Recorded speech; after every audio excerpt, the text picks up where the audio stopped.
Hey, welcome back. We're CineChix. I'm Christina. I'm Jen. And today we thought it would be apropos to talk about the Joker. Yeah, I didn't realize how current that movie is for what we're going through today. When the movie was first announced and whenever it was first coming out, it got so much shit by so many people because they thought that this movie was going to be something that it wasn't. Everything about this movie was great. I had my doubts at first whenever it was first announced that it was going to be Joaquin Phoenix. I wasn't really sure how I felt. I wasn't sure how I felt about Todd Phillips, who, he has always done comedy. I was hesitant about this movie, but everything about the movie is great. I feel like this time around I was able to actually connect more with the story, partly because I wasn't as anxious and uncomfortable as I was watching it the first time. This is our second time watching it. Yeah. We saw it together in theaters a year ago, and then it came out on digital. We just never watched it again. I remember feeling so uncomfortable the first time I watched it, and that uncomfort did not make me want to rewatch it. It turns out the second watch was a lot better. I caught so many new things. Exactly, and we already knew what to expect, so we could really fully enjoy the movie's messages versus being really just stuck in our uncomfort. Another thing about this movie is not only is it a great movie, was it directed phenomenally, and also the cinematography is so beautiful. If you just look at it as a whole, the movie itself is just beautiful. Written and directed by Todd Phillips. Wrote all of the Hangover movies. He did Old School. So if you knew him from all of those movies, I'm sure that you were like, what is Joker gonna be like? Because I don't think this is gonna be a funny movie. But he did such a great job. You have anything to say about that? No. Okay. All right, so this movie's composer, she is Icelandic. Yes, that's right. It was a female that did the music. She did an amazing job. I'm going to butcher her name so poorly, but her first name is Hildur. My name is Hildur Guðnadóttir. Please forgive me. A lot of times composers just create the music based on the story or the direction from the writer or director, but she actually did the music based on the script. I don't know if you guys have noticed, but at the beginning of the movie, all of the music is out of tune, which I think adds to your discomfort.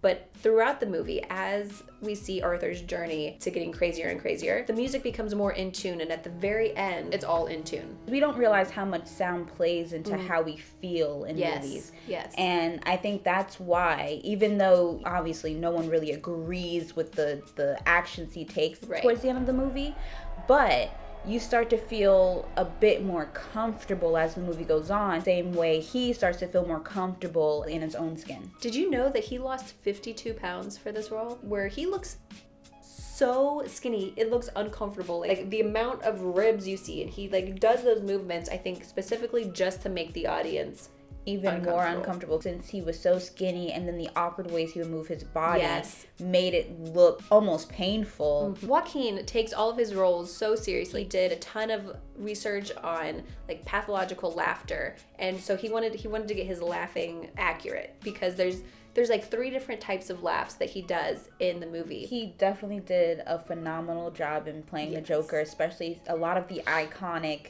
scenes that were picked out of the movie were things he improvised. Yeah. The fridge scene he improvised, the dance he improvised, and all those things really showed you who Arthur / the Joker is as a person, where his mind is at. Yeah, that fridge scene that you mentioned, and I think he was supposed to make a sandwich or something, and then he just climbed in the fridge, and that's why you have that lingering on the fridge, is because they weren't sure what else he was going to do. A turning point for Arthur Fleck is when he finds out that his mother had abused him, or let him be abused. He goes to the hospital and kills her. I used to think that my life was a tragedy, but now I realize It's a fucking comedy. And that's a line that, like, said by the wrong person, that can sound so cheesy, but Joaquin Phoenix delivered it incredibly, and I actually, like, felt it. Something that actually Joaquin Phoenix had mentioned in an interview, you know, any questions about Arthur Fleck, I'm not going to respond to, because that is left up to the audience. That is left up to you to interpret, and I kind of love that,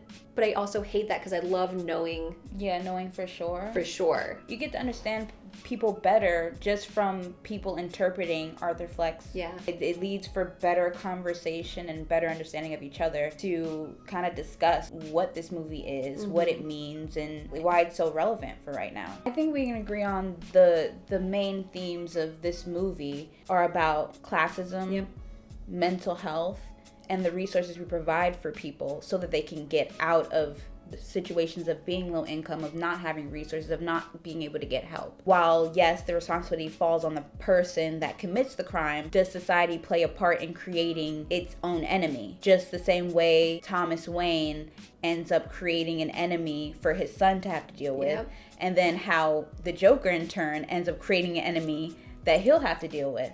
Yeah. So I think this whole thing about how society shapes people and how some of the reckoning that we end up dealing with is because of the way we treat people, the access we give people. Because throughout the movie, the one thing you can always say about Arthur Fleck throughout the whole movie is that he did want help. Yeah. He talked about wanting help. He did his best to kind of connect with people, even though people in turn thought he was weird, so they just kind of treated him like shit. I mean, obviously, like, he wanted to connect with people with his job. Like, he dressed up as a clown and he would go to children's hospitals. He just wanted to connect with people.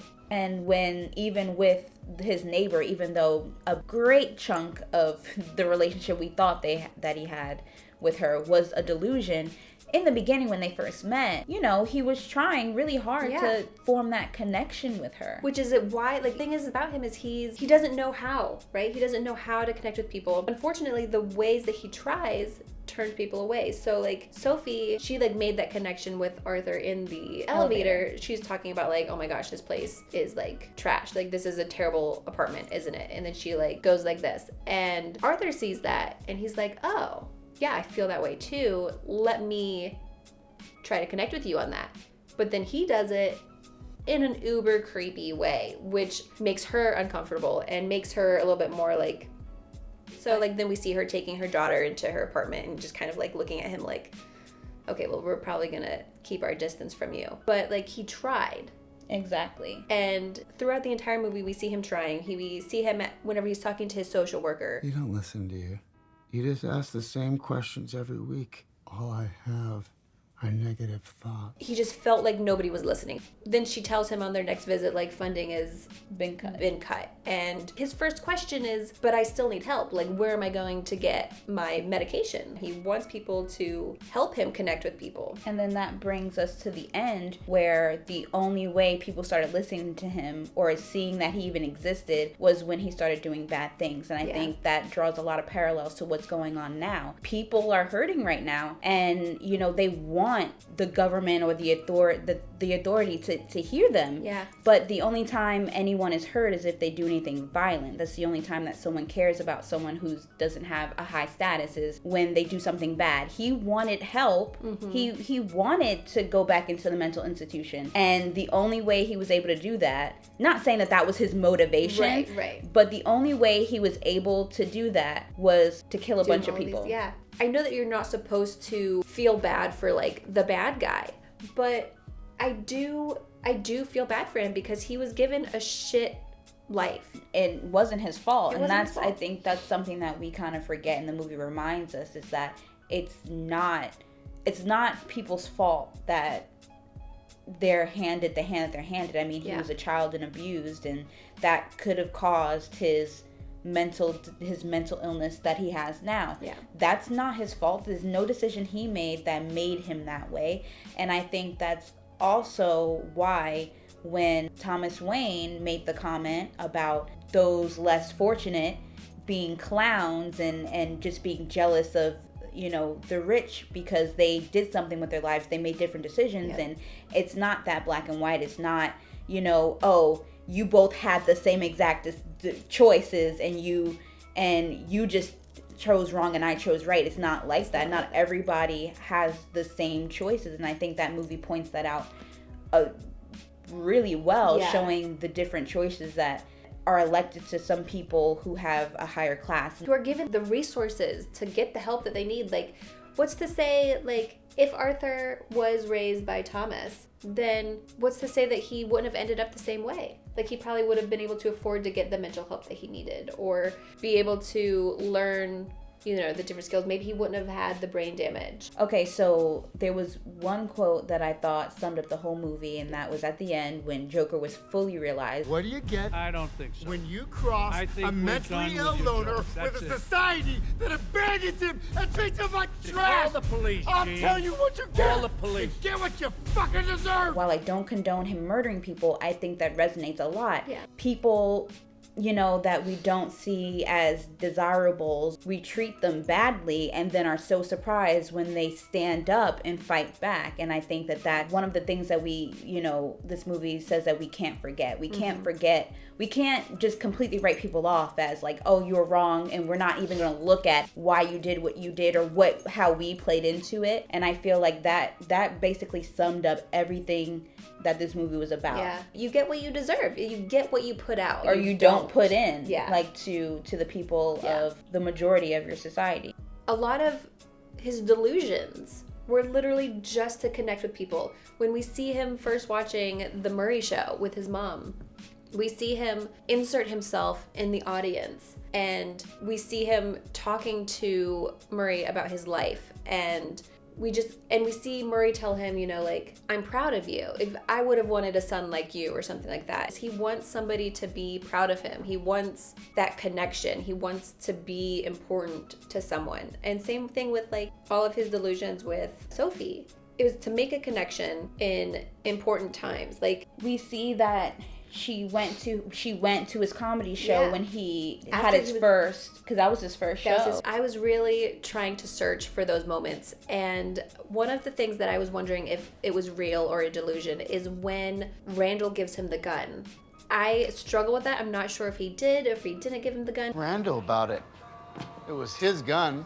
What? I still owe you for that, don't I? What the fuck are you talking about? But then another one that I wasn't sure if it was a real scene is when he goes to the theater and like confronts Thomas Wayne. We see them in the bathroom, and then Thomas Wayne punches him, which personally I was like, that seems so out of character, because in every other adaptation he's always been the altruistic guy, Thomas Wayne. And that's why Bruce Wayne always like looked up to him and was like, you know, in the sea of terrible people in the city, Thomas Wayne was like the one good guy, but he died too soon to like make the city better. And like, what would have happened had he not died? Or is it that, you know, maybe Thomas Wayne wasn't the altruistic guy, but in Bruce's young mind, that's what he saw his father as? So did that scene happen with the confrontation in the bathroom? Because we see him arguing with him, he gets punched, and then we see him leaning against the sink in the bathroom. Then the next scene is him leaning against the sink in his apartment. Was that whole interaction a delusion of him confronting who he thought his father was? There is so much that is up for interpretation in this movie. When you watch most movies, there's always an indicating factor that shows you this is not real. This movie doesn't have that. Let's do it. It's disclosed by something else happening that you're like, oh, okay, yeah, that didn't happen, but the coloring doesn't change. Yeah.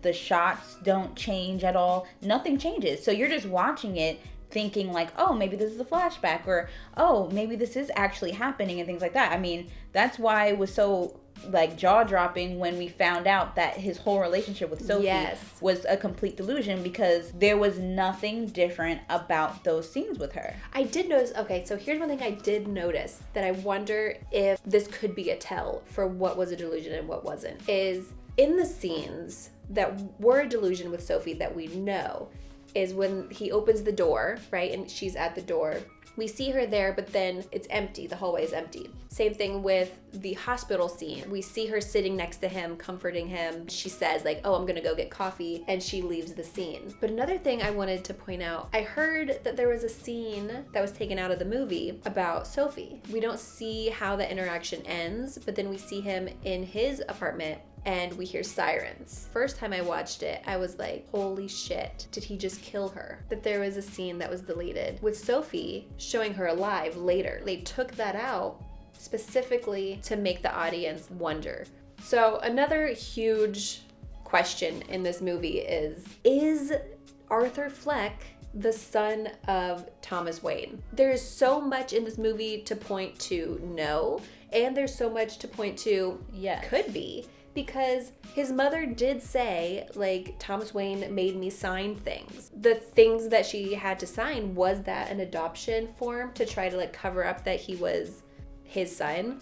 Because I kept questioning, she was diagnosed with having mental illness. Mm-hmm. Is the mental illness hereditary? Then we also see that in her file, the boyfriend abused him. She allowed it to happen. He was chained up to a radiator.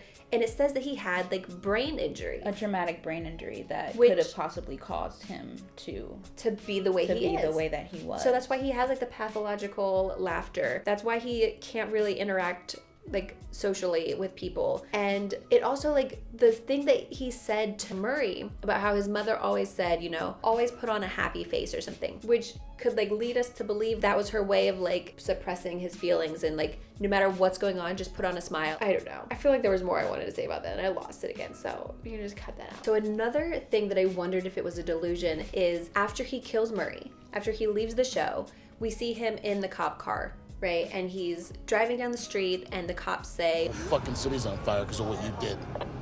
I know. Isn't it beautiful? Like, first of all, that would have been a beautiful ending. It continues into the car getting crashed and then the rioters lifting him out of the car. Is that whole scene in his head? Because the next thing that we see, all of a sudden he's in the mental ward. Yeah. He walks out with blood on his shoes. Did he kill her or did he not? Like that joke at the end. Just think of a joke. You want to tell it to me? Is he talking about you wouldn't understand because I'm finally where I wanted to be and all the things I had to do to get here? Or is he saying in his head we see like the Waynes being killed? And so was he talking about like, oh, you wouldn't get the joke that like, I was just thinking about it's my fault that Thomas Wayne is dead. The scene of them killing Thomas Wayne was a reshoot. I know Todd Phillips had said initially like, this movie is not going to be connected to any other DC movie. And that's why he did it in the 80s, is he wanted it to be its own thing. Its own thing. But is this movie going to be connected to the Robert Pattinson movies? It's also in the 80s, which this movie takes place in 1981. I guess we'll see when Batman comes out. And I'm excited. I'm really excited about the kind of turn they're taking with the DC Black label and trying to make more, like say more about, because I always felt like the DC universe was very rooted in what, you know, society and what's going on. So it had some moments where it really made you feel like a comic book movie.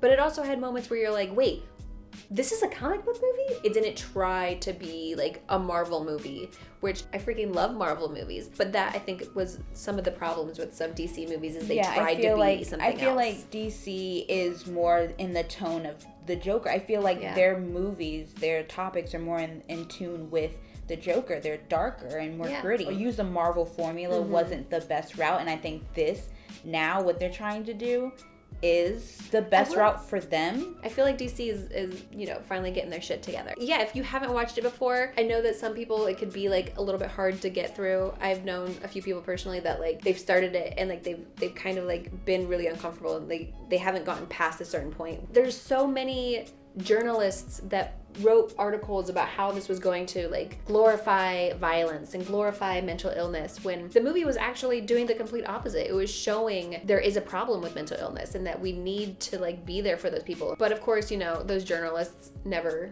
retracted their statements. I urge you, if you haven't watched it, to watch it. I feel like the message, while I do feel like it was relevant when it came out, it is even more relevant with everything going on right now. So I was able to connect with the movie in a very different way. But yeah, guys, I hope you enjoyed our takes on Joker. Also, we want to know what you thought about the movie. Did you like it? Did you hate it? Make sure you subscribe to our channel and turn on notifications. Share this video with everyone you know. We're really trying to grow this channel. Help the algorithm, guys. We're awesome. Bye.